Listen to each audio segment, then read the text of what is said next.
helping people cope with and overcome life's challenges. This is Life Transformations with Michael Hart, Canadian certified counselor and award-winning psychotherapist. Thank you for joining us on this episode of the Life Transformation Show. Last week, we completed our series on adult daughters of controlling fathers, and I've been talking about daughters for the last 4 weeks. So we're going to change things up today and talk about sons. In today's show, adult sons of rejected mothers, I will discuss the effect that the rejection of a mother has on the sons in the household. I am using rejection in a broad sense to include neglect, abandonment, and even types of abuse that are often involved with rejection. It is no secret that the children in such households are negatively impacted by the events that take place. These effects do not disappear as children get older, but go on to affect almost all aspects of their lives. The ACE study, one of the most comprehensive studies on the negative effects of adverse childhood experiences, called ACE, or ACE for short, that the effect of these negative experiences have on later years, involved an analysis of over 17,000 participants, and they have come up with 10 negative effects, what they call 10 ACEs, used in this study. And here are the 10 ACEs: physical abuse, sexual abuse, verbal abuse, that's 3, 4, physical neglect, emotional neglect, a family member who is depressed or diagnosed with other mental illnesses, a family member who is addicted to alcohol or another substance, and 8, a family member who is in prison, 9, witnessing a mother being abused, and 10, losing a parent to separation, divorce, or death. The study found that ACEs are a major factor for negative outcomes later on in life. And so when we think about ACEs and we think about countries, it's important to have an idea of how ACEs are represented in our country of Canada. So approximately half to 2/3 of participants in population-based studies report at least one of these adverse childhood effects, or ACE, as they're commonly called. In an Alberta study, 55.8% of participants reported one or more ACE, while 20% of the population reported 3 or more ACEs. That is quite significant.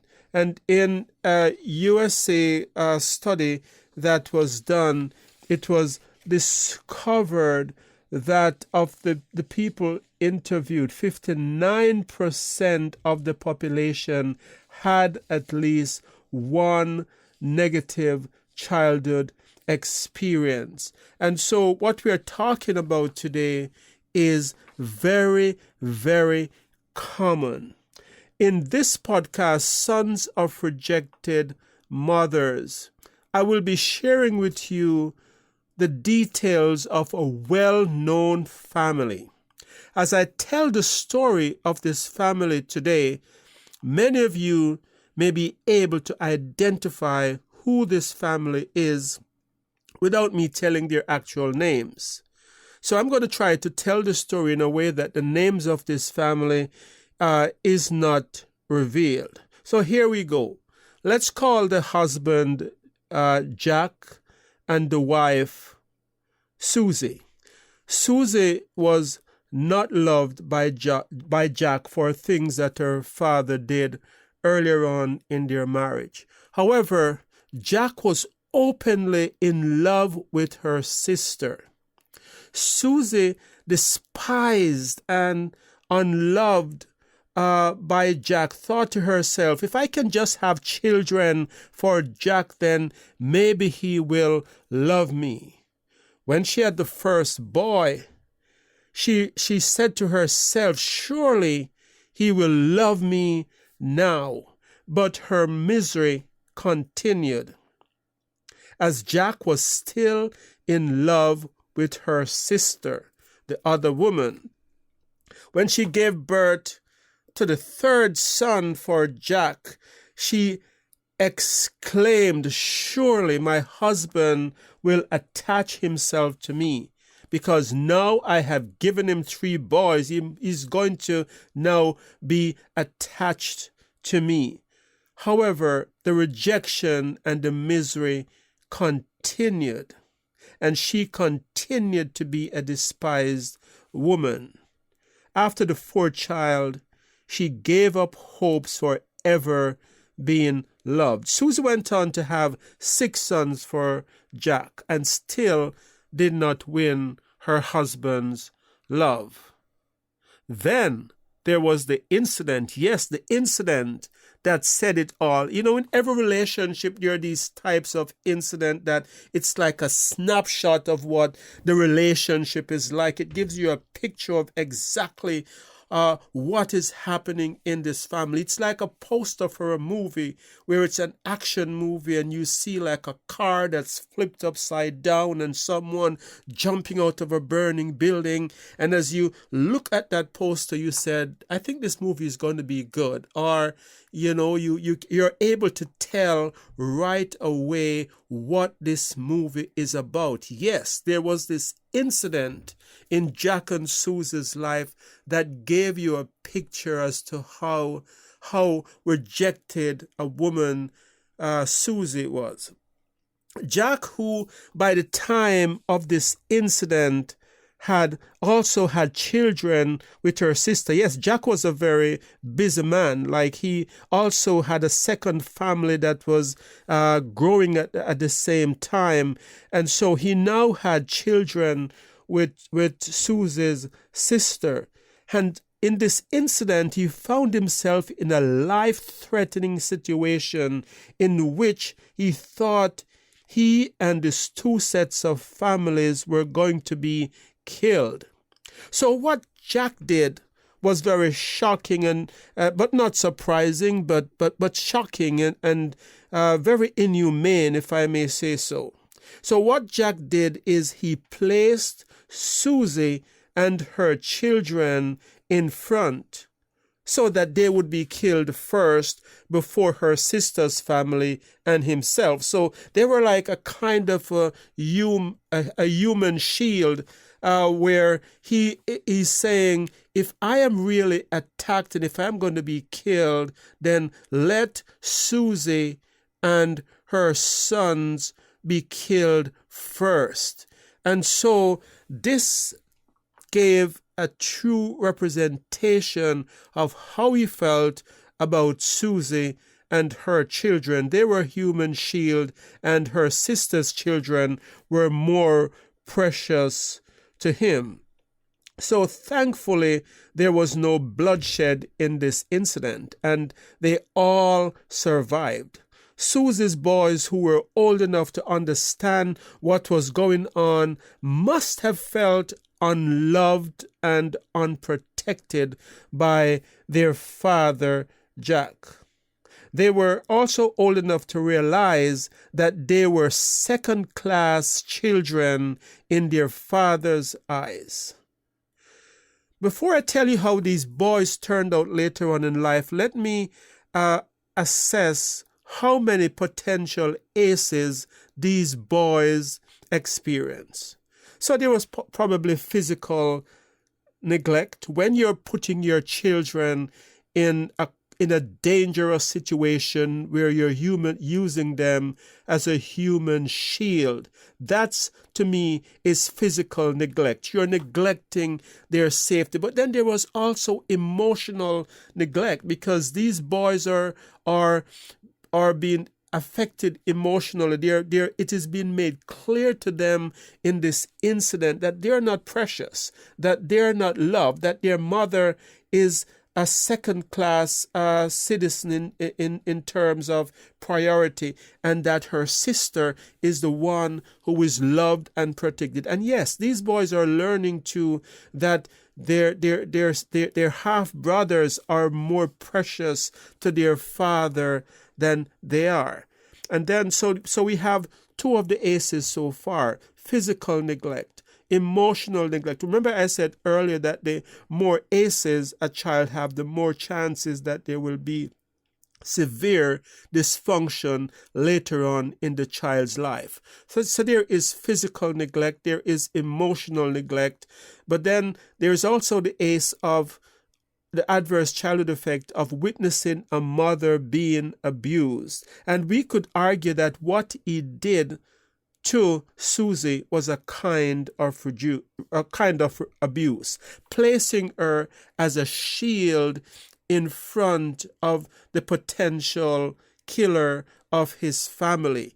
And so that, I think, is witnessing your mother being abused. And then there is possible verbal abuse as well, because Susie, in her own words, described her home life as misery, as miserable. So when a home life is a miserable situation and you describe it as misery, you are not talking about an amicable, peaceful situation in which there is no conflict and no verbal abuse. I think we can deduce from that word that Susie must have lived a life in which there was verbal abuse and conflict in the household. So we're up to 4 aces that these boys growing up in this household would have encountered.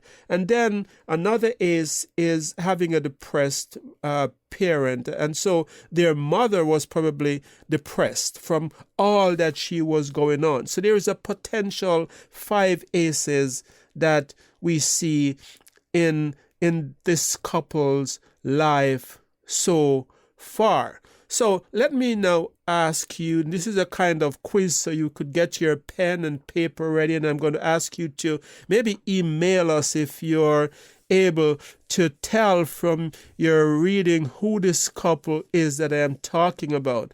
How many of you could tell who this family is even though I changed the names? If you could figure out who this family is, then give us a call. If you figured it out before I reveal their identity, send me an email right now, right away, and I will announce you as a winner during next week's show. Our email address is mhart@ElimCounselingMinistry.com. Hart is spelled H-A-R-T, M for Michael, H-A-R-T, at ElimCounselingMinistry.com. Elim is spelled with 2 L's, ministry.com. Or call us at 1-877-204-2914. So now let me give you some clues as to who this family is. So this is not, the first clue is that this is not a recent story. It happened long ago. Yes, really long ago, about 1,800 years ago. And this family is not from Canada or from the US, but from the Middle East region, Israel to be specific. Okay, so I hope you would have figured out the names by now. And I know I'm going to reveal who this couple is, and maybe you should have a bit of a drum roll here. Dan, if you could put some drum roll in this place before we announce the names of this couple. So the real names of this couple are Jacob and Leah. And they are the biblical couple found in Genesis chapter 29 and onwards. So we're talking about Jacob and Leah, and the sister, of course, is Rachel. So Rachel is the beloved wife, while Leah is also a wife, but she's the despised and rejected wife.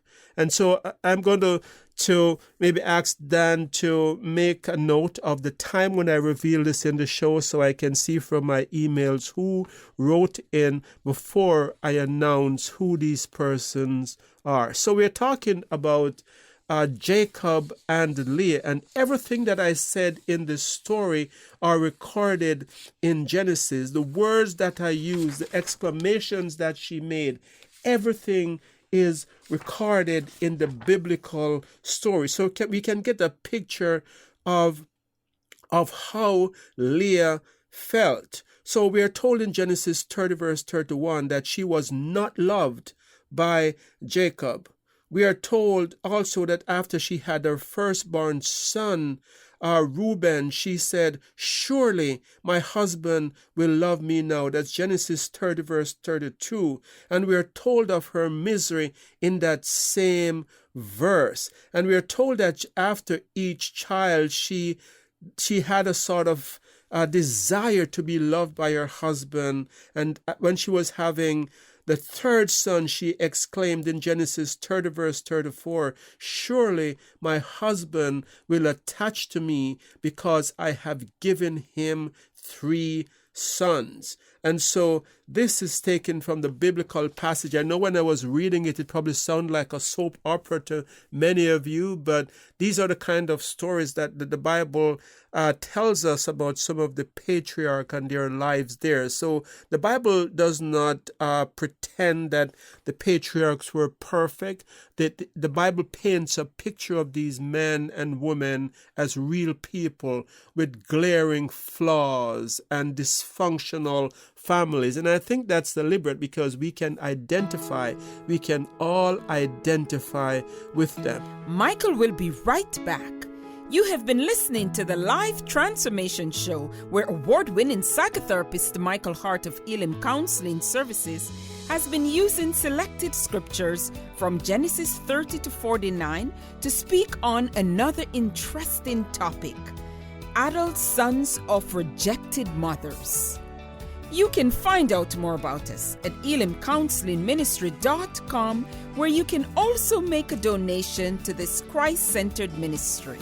Your donations help us to stay on the air and to provide subsidized counseling to those who can't afford it.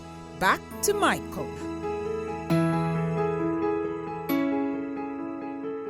Back to the show that we're doing to cover the points of the effect of a rejected mother, adult sons of rejected mothers. And so we see that in the story that there were several adverse childhood effects that the children of Leah would have experienced. So what effect does this have on boys who grow up in such a household? And today we have many situations where mothers are rejected, in household where a husband cheats and the other woman is more the loved woman, and he's spending more time with the other woman than with the mother of his children. Or situations where there is a breakup of a marriage and it is clear to the boy who the favorite mother is, and so his mother is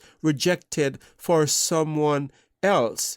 And so these situations that take place in today's society doesn't come without ill effect to the children involved. And I will be looking at many of these effects by referring to the incidents, what the Bible say about these boys in the story, but also what psychological literature says to us. And as we go through these points, let me say that I am not here saying that all boys from these families are doomed to failure. These are just percentages, possibilities, and what is most likely to happen. But as you will see as I go through the points that I'll be covering today, or maybe completing in next week's show, that these boys also have great potential and they're upside as well. So stay tuned to hear about the full picture. Don't give up because it's too negative in the beginning. So the first sign that we see from Scripture in about these boys who are from rejected mother is that they have a tendency to have anger issues. They usually grow up to be very angry men.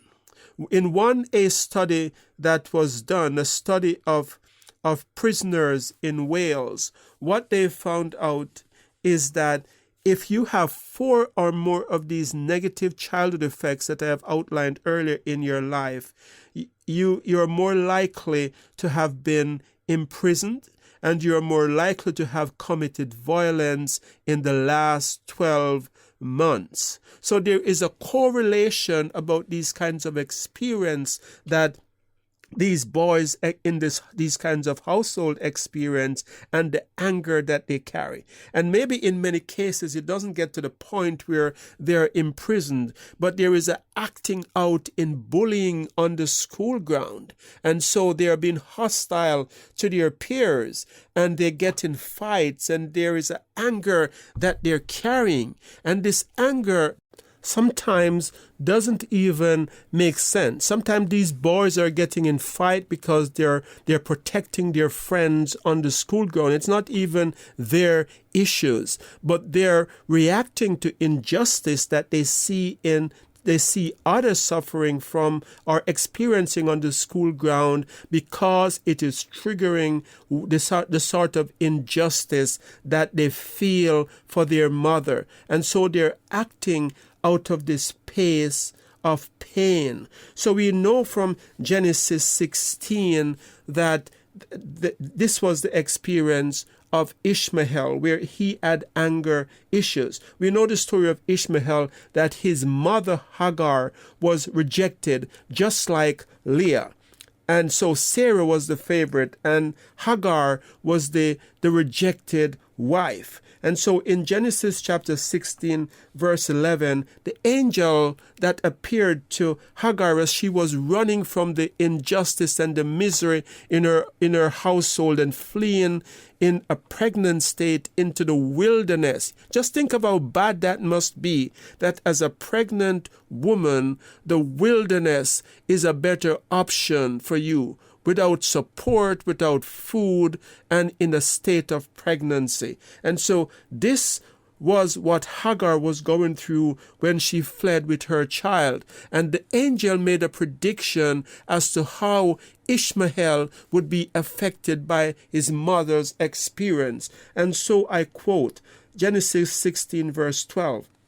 He will be a wild donkey of a man, and his hand will be against everyone, and everyone's hand against him. He will live in hostility to his brothers.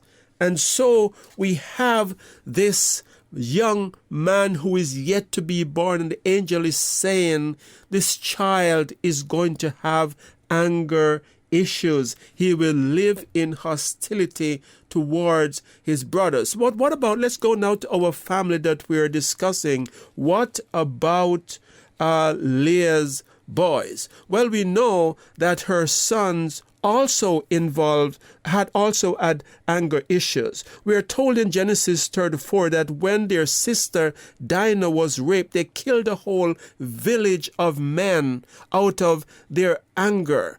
And they put the person who raped their sister to death with the sword, and his father as well, with the sword, because their sister Dinah was raped. So that is some serious anger issue. And maybe your son or sons who, in today's society, most boys will not go to that extreme in violence, but there will be anger issues nonetheless. And so it's interesting that when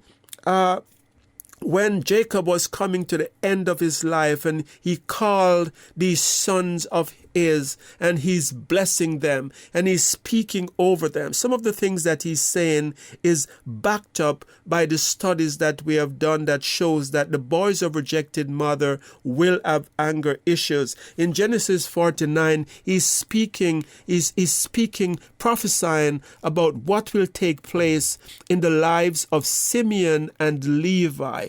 And he said these words, Simeon and Levi are brothers. Their swords are weapons of violence. Let me not enter their council. Let me not join their assembly. For they have killed men in their anger and hamstrung oxen as they pleased. Cursed be their anger, so fierce, and their fury so cruel. And so it's not surprising that these boys who saw their mother being despised and rejected would have fierce anger. And they're the same sons who killed these men in the village for raping their sister. So it's as if these boys are being triggered by a woman being taken advantage of. And they're like, I cannot take one more woman being taken advantage of because I see what my mother has gone through. And so they overreacted to the point where they ended up killing innocent people for crimes that for nothing that they did, but just out of their anger and their rage. So anger is a potential issue that we see in the lives of these boys, and it runs very clearly in the story of Ishmael, and we are seeing it here again in the story of Simeon and Levi, sons of Leah, the rejected woman. And our social justice system, our prisons are filled with boys whose mothers were rejected, whose mothers were physically abused by their father. And so many of these boys are acting out their hurt. So from the men that I've seen who have come to me for counseling from prisons or requested to do counseling, when I talk to these men, without exception, they have mothers who have been hurt or rejected in some way by the men in their lives. Some of these women were married women who were forsaken and abandoned without reason. But some of these women are women who their husbands or boyfriends took off the moment they got pregnant. So that's a very serious type of rejection.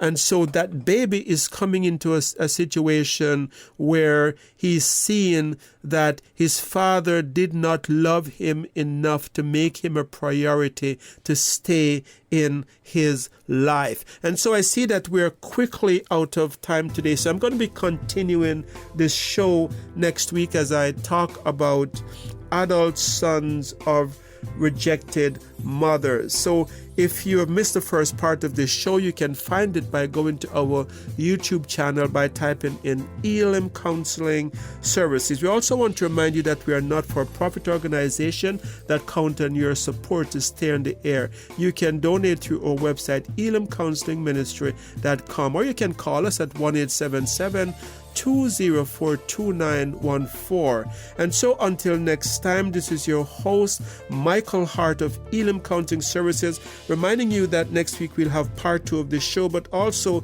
you want to pray that God would bless you in all your relationships and to keep you sound in mind and pure in heart.